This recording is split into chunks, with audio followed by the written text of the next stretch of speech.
هرگاهی که پدر یا مادر فرزند حرامی گفته فریاد میزنند، آیا حکم همین پدر یا مادر چی است؟ برادران عزیز و گرامی، وقتی که پدر یا مادری که فرزند حرامی میگن یا در مردم ما اگر سیاه باشه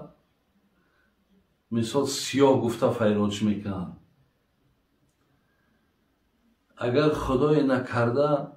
یگان بیماری پوست داشته باشه پیس گفته فیراج میکنن، اگر چشمش نبیند کور گفته فیراج میکنن. یعنی با یک بسیار نامهای زیشته وقتی فرزند فریاد میزنین